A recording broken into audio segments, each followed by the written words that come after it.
Tutulak na patungong Taiwan ang team ng NBI na mag-iimbestiga sa pamamaril na naganap sa Balintang Channel sa Batanes na ikanasawi ng isang Taiwanese fisherman.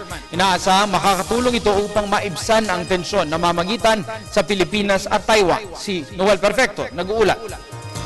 Dalawang grupo ng technical at investigative probers ng NBI ang patungo ng bansang Taiwan para simula ng malalimang pagsusuri sa mahalagang makatutulong sa pagresolba sa Balintang Channel shooting incident kung saan isang Taiwanese fisherman ang namatay.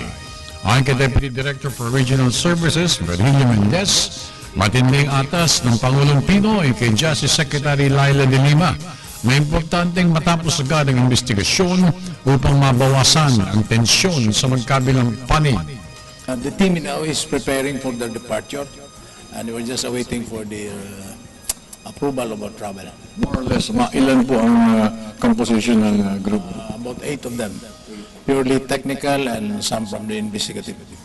Kabilang sa mga masusing investigasyon ang inspeksyon sa fishing vessels ng Taiwan, re-autopsy ng bangkay ng biktima at ang ballistic exam sa sasakyang gamit ng biktima.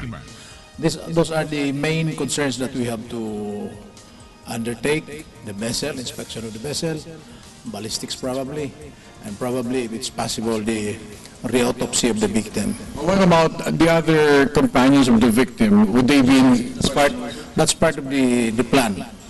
If we will be given that opportunity, we're still awaiting for the final guidance, approval from the MICO and the TICO. Ulitin ko lang sir, ano yung specific instructions ni Secretary via the President's orders? Well, it's very clear that we have to do it fast so that in one way or another we can probably ease the tension if there is any. Agad din sila makikipag-coordinate sa mga otoridad ng Taiwan at sa Embahada ng Pilipinas o MECO para makakuha ng tamang guidance at instruction sa mga ito. Para sa Telebisyon ng Bayan, ako naman si Noel Perfecto.